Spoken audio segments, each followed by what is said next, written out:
Hello, everybody. I am Laura Lee Gulledge, and I am live on Instagram because I'm adapting to difficult technological situations. Uh, this is a virtual book tour event. People are waving and stuff. We were doing it on Facebook. I was Zooming with my friend MK, but we were having some technical issues, so instead of getting cut off every 5 minutes, we're just gonna shoot it all on here. Inviting MK. But yes, this is part of my virtual book tour. Victory! We did it! Woo! Oh, nice. Yes, this is Artner Live. These are Artner's creative problem solving in front of your eyes. Yes, I'm Laura Lee Gulledge. I'm a young adult author and graphic novelist and teaching artist on a virtual book tour for my new graphic novel, The Dark Matter of Mona Starr. Ooh, oh. She's like, it's nice to be here. Yeah, we're going to be talking today about mental health and creativity. So, Megan, would you like to introduce yourself? I would love to, thank you. So I'm MK England. I'm a young adult science fiction and fantasy author. My debut was The Disasters, also known as The Purple Space Book. And my newest book just came out about 2 months ago, right as the world started to crumble. And that is called Spellhacker. Shiny. And that is set in a high-tech futuristic world, but also with magic. So it's sci-fi and fantasy smashed together. And it is a book about a group of friends who have been pulling heists to steal magic for years. And then they hit the end of high school and they are supposed to split up and go their separate ways, which is terrible. Our main girl Diz is not okay with that. So of course the best solution is to take one last job that will make them so much money that obviously nobody will want to leave and everyone will want to stay with her forever, and it'll all be fine, obviously. And it goes exactly as well as you would expect. I feel like I have to mention, current circumstances being what they are, that this book takes place 10 years after a worldwide magical pandemic. So I promise happy endings and lots of laughs and stupid jokes and explosions. It is not a pandemic book that will make you want to hide under your covers right now, so it will be okay. So that's Spellhacker. Pandemics and depression. We're a couple of fun, wild, and crazy ladies. We're just on brand for the time. That's all. Well, I think it's the creatives and storytellers' job to play with these things that we know are happening. Because I feel like also we're maybe a little more sensitive to stuff, so maybe we're exploring. I mean, I definitely am exploring things to help me deal with it. So I feel like that more sensitive people are forced to deal with stuff that maybe other people, it's a little more under the surface still. Because I feel like now everybody's experiencing what it's like to be a highly sensitive person. Like, haha. Everything is definitely dialed up right now. Yes, it's like, but don't worry, we've made books for you. It'll be okay. We'll get through this. Well, I guess we started talking about, I guess we were doing some talking over on Facebook. So we're going to do, I don't know, we're going to sort of re-talk about some stuff, just because it'll be also nice to have a seamless conversation instead of getting chopped up. So I guess we can maybe touch on, kind of briefly how mental health plays into our life. Then we'll get into our creative process and how it plays into our books. So I guess I can start with how it affects my daily life. Well, I have a very strict, solid, I have a self-care plan. This is my self-care plan. It's really intense. It used to be really small, but now it's I just keep adding and adding to it. Because I've always struggled with, I don't know, functioning in the regular world, because I've always been on a weird frequency. I was that kid in the corner, looking at rocks, and I'd see a tree and it makes me cry. And I don't know, I'm just really sensitive easily overwhelmed, and I've always been a bit obsessive because when you live up here a lot, it's easy to sort of, it can sometimes make it harder to be in reality. So I guess I've always struggled with more dealing with the balance of inner and outer world of what is real, and I have bouts of depression. Like, you know, it'll be like, I feel like it's almost like seasonally that I really get down the well, because I track my mood and I mood journal, and so I'll see like it's regular. And I know that when I'm down, I'm not going to be there forever, and I know when I'm up, I'm not going to be there forever. And it's not a bad thing, you know. It's unpleasant when you're down the well. So I feel like the emotions aren't bad. It's just when they fester and they get trapped in your body and they interfere with your ability to live a life, that's when it's like a problem. And I definitely, like, I felt more anxiety recently, of course, like everybody. I definitely pay attention to my stress warning signs, you know, which a lot of them are flaring up right now. So over the years, I've somewhat come up with like a human plan, like a plan for how to handle myself as a human. It's like my human care, like my don't die plan. To be like, oh yeah, it's not shameful to actually have biological needs and and physical and mental needs, and to stand up for them. You know, I feel like that's part of it, is just being aware of your own patterns and knowing what works for you. Yeah. It's like, how about you, MK? Yeah, I think I need to create one of those self-care plans for myself. I love the idea of having your list of like stress warning signs. That's really important, I think, because mental health has an impact on my every single day. It is so much a part of the way I think and the way I approach the world. It's just sort of baked in at this point. You know, I have some disordered eating issues that make every single meal a struggle. I have, you know, anxiety is just with me every second of every day.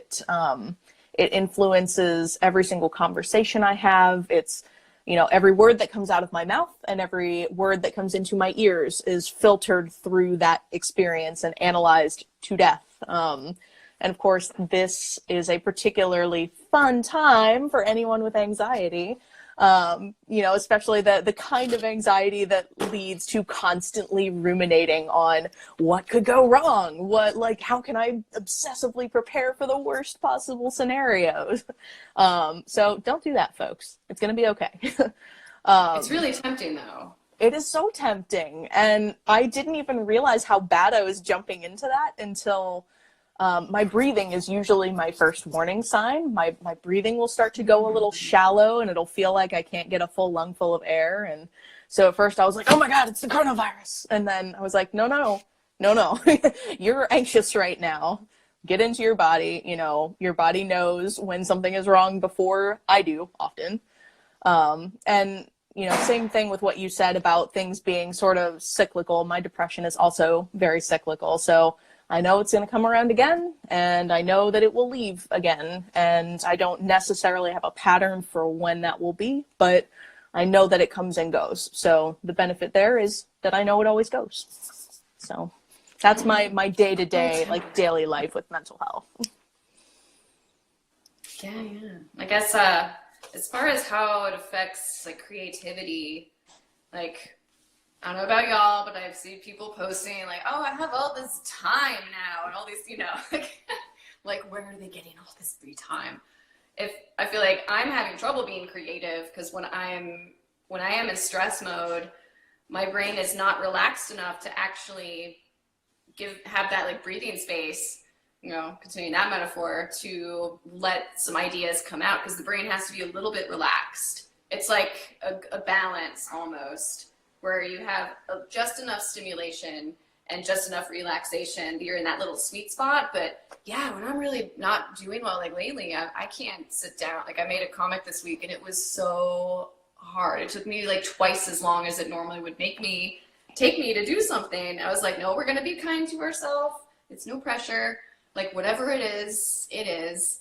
And so for me, like, yeah, it's after I get through it and I'm sort of back on my feet, that then I'll make really good art about it. And then I'll post about it and be like, oh, here's a sad drawing. I'm like, oh, you're sad right now. I was like, no, I was sad a month ago. Like, this is always later. So yeah, Definitely. the whole idea that the suffering makes you more creative, I don't think that's true. I think it can give you some insights and opportunities to explore parts of your subconscious that maybe are uncomfortable. And I don't know, the creative process can help teach you things about yourself. But in the moment, not really. Maybe just journaling. I feel like journaling is about the old, like, sometimes I'll do that, or yeah, that's as far as I'll go with like thoughtful processing of ideas. Yeah. How about you? Yeah, I absolutely hate the whole suffering creative thing. You know, I feel like there are too many people out there who leave their mental health, let their mental health go untreated because they feel like somehow that is essential to their creative process, and that if they work on that and start to get better, that they will lose some sort of essential, you know, creativity or something. And I think it's so much the opposite. I think if you work with your mental health and work to learn yourself, that will unlock more creativity for you, and that will help you move with the rhythms of your mental health better. I have really had to learn to read myself really well. Whenever I am having a creative block of some kind, I really have to do a lot of work to figure out what the source of it is. Is it just that I don't have the motivation right now and I need to push through it and suck it up? Is it that I'm at a hard part and hard parts are really hard and I need to, again, suck it up and push through it and do the hard work? Is it that, oh no. Oh. Is it live? Is it that I have like taken a wrong turn in my story somewhere and I need to just sort of backtrack and figure out where did I go wrong? If it is none of those things, or if I am just having such brain fog that I can't think through it enough to figure out what's going on, then that is probably mental health, and I need to just take a step back, take the pressure off myself. Don't try to create through that, because it's just not going to work. I'm just going to be a jerk to myself if I do that. Nobody wants that. Yeah, you shouldn't be forcing it. I feel like whenever we try to force it, it just gets worse and worse. Like, because brain has to be relaxed. And yeah. Ooh, my next question is, how does mental health feature in our work? Because I feel like if it's in your life, then I don't know, our work is just a reflection of us. I feel like we're really transparent as creatives. Embarrassingly so sometimes. Yes, because sometimes you put out and you're like, I don't know what this says about me, but I know it says something. Open to interpretation. Have fun, people.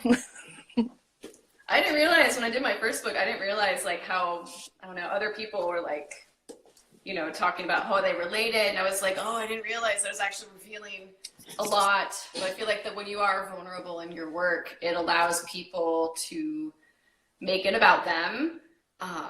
And it's, I don't know, it's part of what makes our stories relatable is if it's vulnerable. Because like if you have a perfect superhero, I feel like that's part of Superman's problem. It's like he's too perfect. Like, oh, kryptonite. Like I need more vulnerability in my characters, like for me to relate to them. So like Paige is like she's like my shy, like early 20s me who's dealing more with like anxiety and identity and building confidence, and feeling like that you have a voice and how to use it. It's funny, like drawing her, she's a lot of like, this face. Because whenever you draw a character, you make the face, which is funny. So my friends I do that when I write characters too. So drawing Paige, I was like, But then Will is more like repressing trauma and not dealing with hard emotions and sort of being a workaholic and making jokes about everything. So she's more like, everything's great and awesome. And then she cries a lot at the end. So it's a book about death. And then Mona is definitely my depressive side. She's actually the most me of any of them. Like, I tried to make her as embarrassing as possible because that's what people want from us. They don't want us to make something really cool. They want us to, I don't know, talk about stuff that we don't want to talk about, and help us deal with what we're all dealing with. It's like our job as storytellers to figure out some stuff and then make it funny and beautiful to like help other people. That's why the hero's journey is repeated so much, because we're all trying to give ourselves bravery and strength to go and, I don't know, actually let ourselves evolve as humans. Well, anyway, I don't know, tangents. But yeah, so this is like Mona's story. So I personify her depression is like the matter. So everything in the book is super gray, except for the matter, which is, I imagine in my mind, like a spilled ink bottle. But there's also a spot yellow, so there's some hope in there. So yeah, I feel like my books are all really, they're sort of self-helpy. Like Mona's definitely self-helpy. I even have a self-care plan in the back. Like, hey everybody, here's my self-care plan. How about you make yours? Yeah, so I decided to double down, because in comics also, the comics that are about health and healing, they're a new subgenre called graphic medicine. Fun fact. Nice. And clearly everybody needs to go out and buy a copy of The Dark Matter of Mona Starr so that they can flip straight to the back and start filling out their self-care plan, because what a time. Yes. Perfect timing. I know, it's like just in time. For now everyone's depressed. Yep. So, mental health and my work, both of my books really feature characters who are living with mental illness, but also saving the galaxy, because these are not mutually exclusive concepts. So in The Disasters, I have two different characters who have anxiety issues, and I really wanted to put two characters on screen together that share a diagnosis, but that don't share a presentation. So anxiety can present very, very differently in two different people. And so there's sort of one who's more physiological about it and one who is much more on the obsessive thought end of things. And I really wanted to portray that, those people and those characters who really have it all together on the outside and are super confident and competent and all of that can be just as affected by their anxiety as somebody else. In Spellhacker, speaking of the really embarrassing books that reveal way too much, it is just completely woven throughout the story, because the main character Diz is such a mess.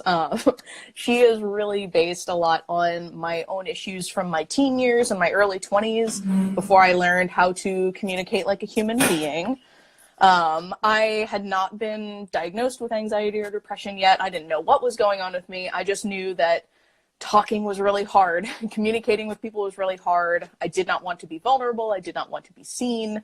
I didn't know what was wrong with me. I just knew that I hated myself, and I couldn't figure out why people couldn't just read my mind and see what was wrong and then be patient with me about it. So Diz has a lot of those kind of communication issues layered with some PTSD from her past. So she is a different expression of anxiety than either of the two characters that were in the Disasters. And it's one that I think is, maybe less easy to understand and forgive and sympathize with sometimes. So, this book is just as much about her healing and opening up and learning to be vulnerable as it is about magic and explosions and saving the city and friendship. Yay. It's all of these things. And yes, these communication issues definitely have not magically resolved. I've had many years of therapy. It's a lot better now, but it's a constant learning process, and it's good to start no matter where you're at. Oh, I love that you brought up communication, and the fact that anxiety and things manifest differently in different people. Because when I was younger, I definitely was working really hard and really good student and a big volunteer and in all these groups. I'm like, wow, she's doing great. I was like, I'm drowning. Yes, that. So it's good to remind people that appearances can be deceiving, and that communication is a really big deal. Because sometimes I'll think that I'm saying, help me. What I'm really doing is like just sort of being, I don't know, like overly sensitive and touchy and kind of at you, like throwing darts at you. Mm-hmm. But in my mind, I feel like I'm going, help me, help me. Yeah. Yeah. Yeah. So My version of that is definitely the shutdown. Just like nothing. You have nothing. Not super helpful. Yeah, because and I think that's why characters are important, because when you see yourself reflect, when you see a character reflect a different manifestation of emotion, that then it sort of changes, like, oh, like I didn't think that, you sort of broaden your definition of what it looks like. Because sometimes I'll see a character represented and be like, oh my gosh, this makes someone in my life make so much more sense, because I never realized that they were this way. But characters make it humanizes these topics and these issues that are hard to talk in real life about sometimes. Definitely. And there was a good point in the chat too that, anxiety can manifest differently at different times in our lives and depending on current circumstances. And definitely the way my anxiety expresses itself is extremely different now than it was 10 or 15 years ago. Just completely different. I'm a different person now. So that's a very good point. And maybe a good time to bring up that we're going to take audience questions later. So feel free to throw them out there or save them to the end. Yeah, people have questions. I guess, we're going to dive into some things that help us now that we've talked about like all our problems. It's like, what's the sunny side of all this? So I guess, like, what do we do when we don't feel inspired? We have those blocks. Like, well, first of all, it's okay to not make stuff too. I feel like there's some pressure now with all this like free time, to like make your dream creative project. But I'm like, no, I'm not inspired to make anything. I feel like that's okay just to like make sure people know. But if I do want to make something, I find, at least right now, I'm doing less mental creativity, because normally I'll journal and then like pull a drawing from it and like do a drawing, blah, blah, blah. But right now I feel like we can't hang out. I'm like, I can't be up here. We're being forced to be down in our body right now because of the situation, which is in some ways like a good thing.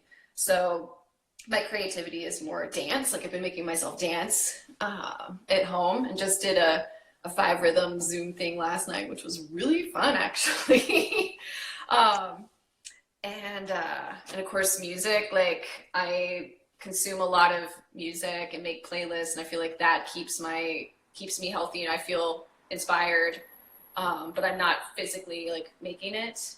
And then of course like other stuff that's in the body, like hiking, I've been taking a lot of baths, a lot of hot steamy baths, time with animals. Animal love is really helpful. I've been doing yoga like every other day. I've been doing like a lot of yoga. And stuff that's more about relaxing the mind and getting in the body. I guess that's what I'll do. And I think I'm going to do some finger painting this weekend, because that's something that takes away the pressure for a product and expectations. Like whatever the opposite is, like do that, like, I don't know, make a batch of wheat paste or of glue and like, I don't know, make a piñatas or paper mache something, or do some nail art or some mail art. I don't know. I feel like doing things that are more just to ignite joy and passion in you is more important than like creating some like important thing. Definitely. And I've found that in times like this, I can't force myself to create, because I am just going to be cruel to myself. And what I really need to do is take a step back and look after basic needs, like go back to basics and feel in control of my life.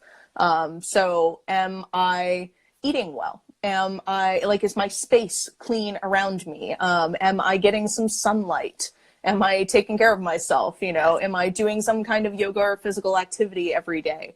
All of that, like back to basics, living is really helpful for me in times like that. And I've also found that I just have to dial back my input. I am one of those people that I walk around the whole day, from the second I wake up till the second I go to bed. I've either got an audiobook on or a podcast on or something like that. and it's just too much input all the time. So sometime like mid last week, I cut myself off. No more podcasts, no more audiobooks, which is a strange thing for a librarian to be saying, like, no more books.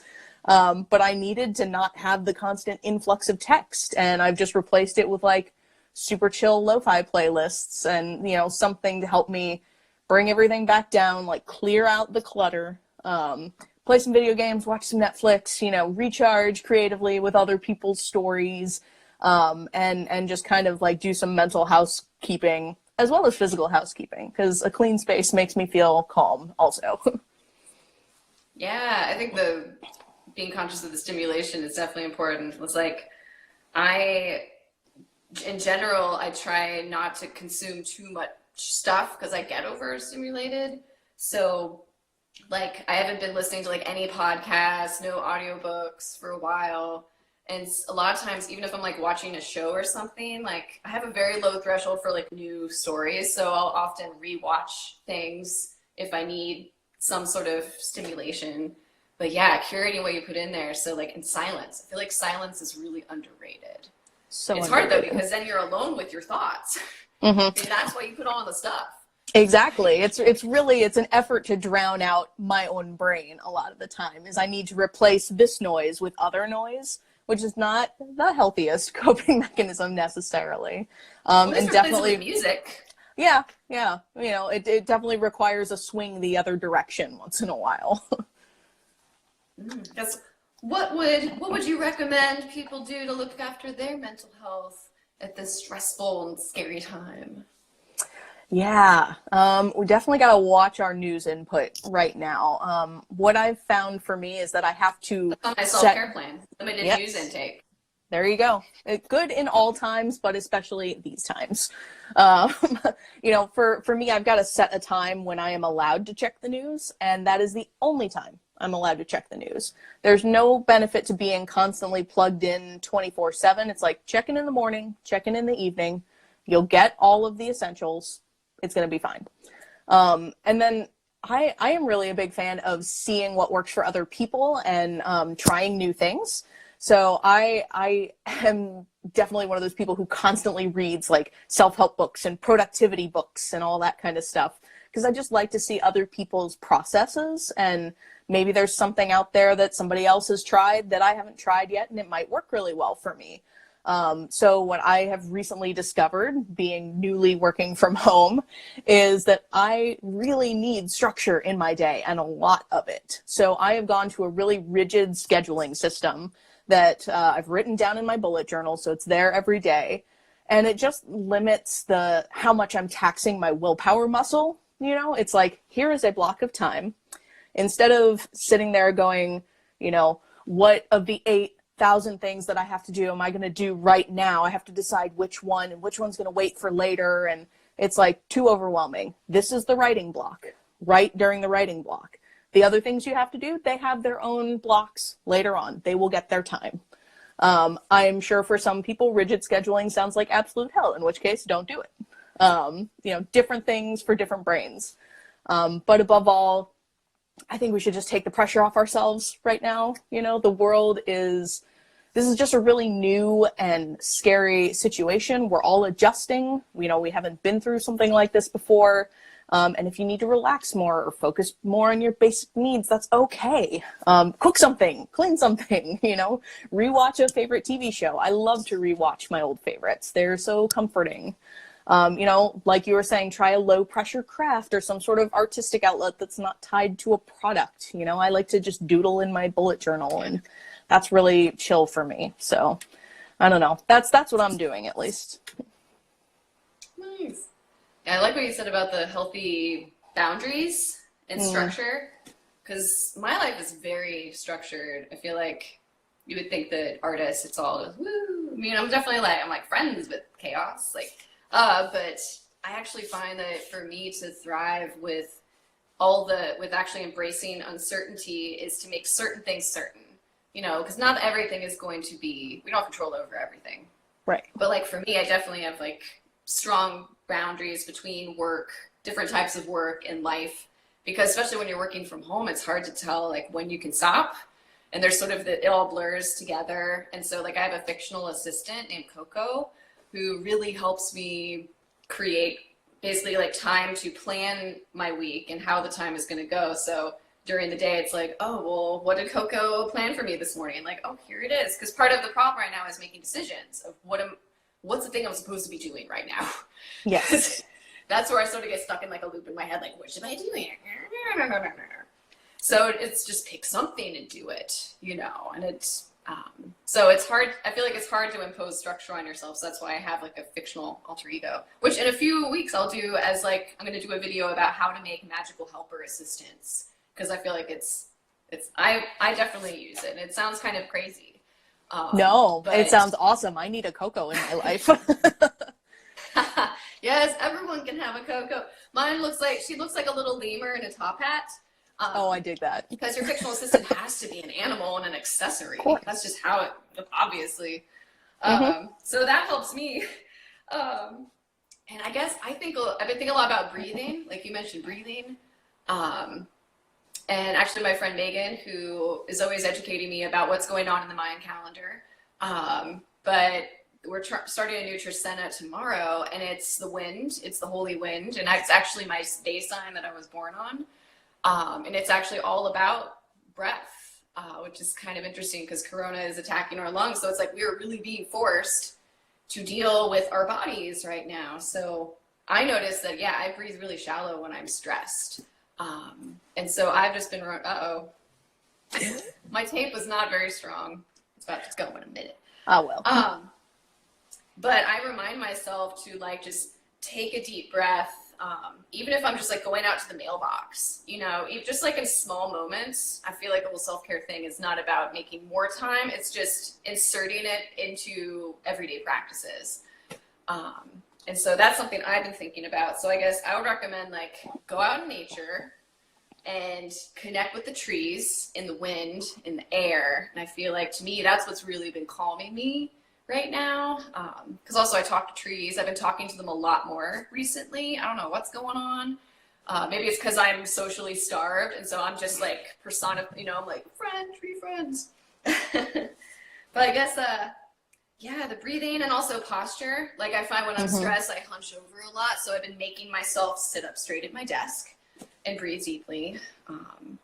And I also recommend making a self-care plan, which I have posted in a video from last week on my Facebook page, but I think I'm going to also do it again, maybe next week at the book launch, because I think it's really important, like making a self-care plan. Definitely. Yeah. I love this emphasis on breath. Just find some way to release whatever's going on. Like, you know, even like shouting, like go off somewhere in the wood, like just yell a lot, whatever you gotta do. Sounds good to me. Like I said, where are we finding hope and inspiration and healing at this time? Like, yeah, I mentioned trees already. That's definitely a source of hope for me, is that nature is like looking great right now. Yeah, definitely. I have been, I'm always such a like busy person. You know, I'm day jobbing all day for 40 hours a week, and then I come home and I have writing work to do. And I am never the one who takes care of household tasks like cooking and cleaning and just sort of like those basic day-to-day things. And I've been finding them surprisingly enjoyable in a way that I never expected. You know, cleaning makes me feel in control of my space, and I've always loved to bake. So baking is something that's like a fun, creative outlet for me that is delicious when it's done. Yes. And I don't often have time for it. So I love being able to really take the time to pour myself into creating something that is delicious, and I can take pictures of it at the end, and you know, it's not going to make me money or help my career in any way, and it's just completely separate from all of that. Like making nourishing. Something, yes, probably like not what I'm making is not so nourishing. Maybe more bread, less cake would be more nourishing, but just making something with my hands is a totally different feeling of accomplishment than moving words around on a page for me. And I also just love seeing all of the books that are coming out during this scary time, like seeing how creative people are getting with promoting them. And, you know, I love to kind of read on the lighter side sometimes. And my dear friend Jamie Pacton has a book coming out on May 5th called The Life and Medieval Times of Kit Sweetly. And so I'm rereading that right now. And it's just the sort of like fun, inclusive, positive sort of read that I need right now. And then on the flip side, I also like to read things that help me get into the emotions of this time. So something that's a little heavier or that helps me figure out how to process things a little better. You know, I think reading on both sides of that is really helpful. My current video game obsession is My Time at Portia, which I really recommend. It's a very crafting-centric game, so I find it very soothing. And I'm also just really inspired by all of the people who are stepping up to help their neighbors and their communities and, you know, in whatever way they're able right now. You know, that's what's going to get us through all of this. And it's just beautiful seeing people come together and explore their lives in new ways now that we have these new limitations. You know, creativity is born of limitations. So I'm inspired by it. I've seen a lot of creativity happening, a lot of compassion. I love seeing everybody outside. I love seeing children outside. I guess I'm especially thankful. I'm thankful there's still serendipity because I was worried because I don't know, I feel like a lot of things in my life depend on serendipity, like magical things that I can't explain. And I was like, I don't know if I'm going to still have it with the pandemic, but I've run into my dear friend Juliet. I've run into her randomly like 4 times, like in the very little bit I've been out. And I was buying cat litter, and I was like, again? She's like, again. I was like, okay, magic still happens. Thank you. That's good to know. And then just the generosity. I feel like I've had so many touching emails and messages from people right now. And also like, I don't know, a friend of mine offered to pay my rent this month because she's like, I'm financially stable and you've lost all your paying gigs. Which I don't know, I feel like I don't know, this is a revealing situation. It doesn't always reveal the best in me because I feel like this new angry toddler has emerged where suddenly I don't know, there's this new side where I'm like, oh, that's not good. I need to scribble some stuff out. So, but yeah, it's revealing a lot. And it's not all bad stuff being revealed. You know, Yeah. To find some inspiration. I love seeing people waving. Yes. Hello, everybody. You have come in at the perfect time because we're almost ready to start taking viewer questions. Yeah. I wanted to scroll back up. Please type them in. Yeah. I wanted to point out this thing that The Lost Art of Keeping Books had said about a doctor had recommended trying to relax the breastbone instead of the shoulders because by sitting up straight and putting 2 fingers on your breastbone and trying to relax that by breathing out instead of your shoulders, that helps the like sort of anxiety pressure breathing thing. Which is something that I deal with constantly. I will never forget the moment that I was sitting in the therapist's office and just like talking and talking and talking. She was like, I'm gonna stop you right there. Look at how you're breathing right now. And I'm like, I can't breathe. And she's like, obviously, because, you know, you're breathing like about this deep, you know, right into the top of your chest and basically hyperventilating. You've got to breathe deep into your belly if you're going to get some air. Yeah, your lungs go all the way down to the bottom of your ribcage. Yeah, you got to breathe all the way down there. Very transformative moment. So yeah, does anybody have any questions about Laura Lee's new book, about my book, about creativity in general, mental health? What are you doing right now? What are you guys doing to survive all of this madness? You know, let us know.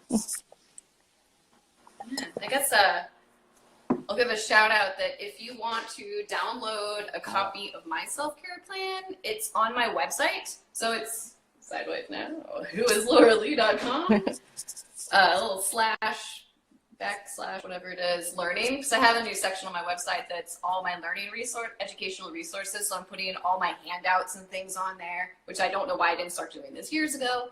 So you can download mine on there if you'd like to snag it. And the video I posted on Facebook last week has all my juicy Healy tools in there. So it like walks through how to make a self-care plan and talks about how to activate Artners in your life to help you not feel so isolated, and some other like more contemplative prompts and stuff. So that's on my Facebook. That's a shameless plug. Well, it's not shameless, it's helpful. I was gonna mention some other things, but they're links which Larkin was gonna post on Facebook, so it's like not as helpful to bring them up now. But yeah, if you need music to listen to, John in the Morning on KEXP in Seattle, like 9 a.m. to 1 p.m. Eastern Standard Time is like what I've been listening to like make me feel connected when I'm alone at home, because I'm a big fan of listening to different stations with like live people, you know, and humans and active communities. So that's one of my small things that helps in the studio. No, it sounds really nice. No questions? None. Well, maybe we can talk about what we have coming up while people think super hard about any questions or comments they may have. I guess coming up, I have next week, I have my virtual book launch party it'll be on Facebook, 1:30 to 3. It was going to be at the Bridge here in Charlottesville, Virginia. And I really was like, I don't want to have a virtual book launch party. I want a real book launch party. And I thought, we can't just put life on hold right now and put off living until this is done. We have to keep living through this moment. We have to live through this. So I'm gonna lead live drawing activities, like the ones I was gonna do in person. I'm gonna have some musical performances. And my cat will make a cameo because everyone loves Rory. And and I'll also be giving away stuff. So every order that I've been getting, I've been entering into like a raffle. So some people are gonna win original pages from the book. I'm going to be definitely giving away copies of the book. Because to me, this is a moment of like gratitude, and I like to give away a lot of stuff when I'm like, I don't know, that's part of how this works. With gratitude, it's like giving and receiving at the same time. Yes. So that's next week, and I'll continue doing videos a few more weeks after that. So I'll be posting about those on Instagram. Nice.